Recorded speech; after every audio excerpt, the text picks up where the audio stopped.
नमस्कार दोस्तों, stock on पर आपका स्वागत है। इस वीडियो में हम बात करने वाले हैं स्टॉक मार्केट की। शेयर बाजार क्या होता है, इसका इतिहास क्या है और इसके बारे में बहुत कुछ। साथ ही साथ हम बात करेंगे आपको कौन सा शेयर खरीदना चाहिए, कौन सा शेयर बेचना चाहिए, आपको कहां पर इन्वेस्ट करना चाहिए, ये निफ्टी 50 क्या होता है, ये एनएससी क्या है, बीएससी क्या होता है से लेकर मार्केट में कौन सी मेथड से आप इन्वेस्ट कर सकते हो, क्या ऑनलाइन जाए या फिर बैंक के थ्रू जाए, क्या लॉन्ग टर्म इन्वेस्टमेंट करें या फिर शॉर्ट टर्म इन्वेस्टमेंट करके प्रॉफिट कमाए, इन सब के बारे में हम बात करेंगे। साथ ही साथ आपके रिटायरमेंट से लेकर फाइनेंशियली फ्रीडम तक इसमें सारी बातें करेंगे। पूरी प्लेलिस्ट मैंने बनाई है ऑल अबाउट स्टॉक मार्केट की और ये वीडियो इस सीरीज का पहला पार्ट है। यकीन मानिए जब आप इस सीरीज का आखिरी पार्ट देखोगे तब आपके पास स्टॉक मार्केट का इतना नॉलेज होगा कि आप 20 से 25% सालाना सीएजीआर रिटर्न आराम से निकाल सकोगे। आपके इन्वेस्टमेंट पर बहुत सारा पैसा कमा सकोगे।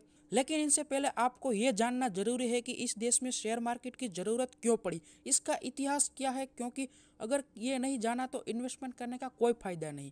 तो सबसे पहले देखते हैं हिस्ट्री। आज से 300 से 400 साल पहले डच ईस्ट इंडिया कंपनी हुआ करती थी जो पूरी दुनिया में अपने जहाज व्यापार के लिए भेजती थी। अब ये क्या चीज का व्यापार करते थे? मरी मसाले, मिट्टी के बर्तन, सोना चांदी आदि का व्यापार करते थे। एक बार क्या होता है कि डच ईस्ट इंडिया कंपनी को अपने व्यापार को बढ़ाने के लिए और नए जहाज खरीदने की जरूरत पड़ती है। अब खरीदने के लिए बहुत सारे पैसे चाहिए जो उस समय की बैंक एक साथ दे नहीं सकती थी। इसीलिए कंपनी ने सोचा कि हम कुछ और बिजनेसमैनों से मदद लेते हैं। डच ईस्ट इंडिया कंपनी ने उन सब बिजनेसमैनों से थोड़ा थोड़ा करके पैसा लिया और अपनी कंपनी का उस पैसे के रेशियो में उनको हिस्सा दिया। मतलब कि मान लो कि जहाज 100 रुपए का आता है, एक बिजनेसमैन ने 5 रुपये लगाए, मतलब 5% हिस्सा उस जहाज का उस बिजनेसमैन का हो गया। अब जब जहाज प्रॉफिट कमा के आएगा तो उसका 5% भी उस बिजनेसमैन को मिलेगा। मतलब कि अगर जहाज ने 1000 रुपये प्रॉफिट कमाया तो उसका 5% हिस्सा यानी 50 रुपये उस बिजनेसमैन को प्रॉफिट होगा। यहाँ से शुरुआत होती है शेयर बाजार की। अंग्रेजी में हिस्सा देना को शेयर करना कहते हैं और कंपनी का शेयर खरीदना मतलब कि उसके एक हिस्से को खरीदना होता है। अब हम एक एग्जाम्पल से पूरी प्रोसेस समझते हैं।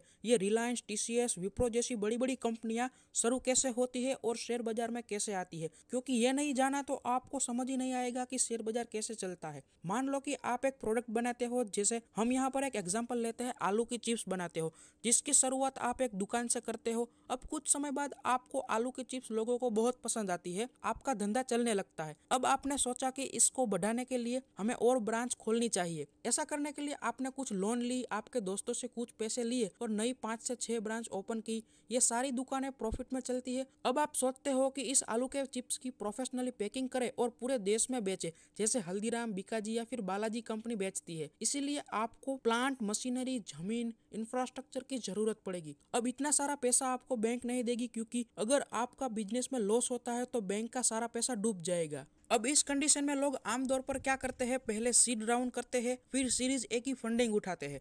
अब इस सीरीज ए की फंडिंग का मतलब ये होता है कि इन्वेस्टर से और पैसा लेते हैं, जैसे जहाज के किस्से में मैंने बताया था। अब जब कंपनी को बहुत सारा पैसा चाहिए तब कंपनी क्या करती है, कुछ लोगों से बहुत सारा पैसा लेने की जगह बहुत सारे लोगों से थोड़ा थोड़ा पैसा लेती है, क्योंकि अगर बिजनेस में लॉस भी जाए तो इन्वेस्टर का ज्यादा पैसा लॉस नहीं हो। इसीलिए अब कंपनी स्टॉक मार्केट में लिस्ट करवानी पड़ती है, तब आम जनता कंपनी का हिस्सा ले सकते हैं और उसके बदले प्रॉफिट कमा सकते हैं। इसी को शेयर खरीदना कहते हैं। जब कंपनी पहली बार स्टॉक मार्केट में लिस्ट होती है तब उसे इनिशियल पब्लिक ऑफरिंग आईपीओ कहते हैं, और जहां इस कंपनी के शेयर के हिस्से को खरीदा या फिर बेचा जाता हो उसे शेयर बाजार कहते हैं। भारत में मुख्य 2 शेयर बाजार है, एनएससी यानी कि नेशनल स्टॉक एक्सचेंज और बीएससी यानी कि बॉम्बे स्टॉक एक्सचेंज। और एनएससी पर लिस्टेड टॉप 50 कंपनी को निफ्टी 50 कहते हैं। लेकिन इन्वेस्ट करने के बहुत सारे तरीके हैं, जैसे कि आप बैंक एफडी में इन्वेस्ट कर सकते हो, म्यूचुअल फंड में कर सकते हो, रियल एस्टेट, गोल्ड या फिर आप शेयर बाजार में भी इन्वेस्ट कर सकते हो। लेकिन आपको शेयर बाजार में ही इन्वेस्ट क्यों करना चाहिए, उन सब तरीकों पर इन्वेस्ट क्यों नहीं करना चाहिए, ये जानना है तो मैंने पार्ट 2 बनाया है। यहाँ पर जो रेड बैकग्राउंड पर आपको वीडियो दिख रही है वो। और अगर आपको स्टॉक मार्केट की पूरी प्लेलिस्ट चाहिए तो यहाँ पर येलो वाले पर क्लिक करिए, क्योंकि स्टॉक ऑन पर आपको 100% सही इन्फॉर्मेशन मिलेगी, आपका कोई भी पैसा फंसने नहीं दूंगा। और हाँ, अगर आपको इस तरीके से और वीडियो देखने हैं तो इस चैनल को सब्सक्राइब कर दीजिएगा। वीडियो पसंद आया तो लाइक कर दीजिएगा। अब सोचो मत, पार्ट 2 पर क्लिक करो और देखो क्यों स्टॉक मार्केट में ही इन्वेस्ट करना चाहिए।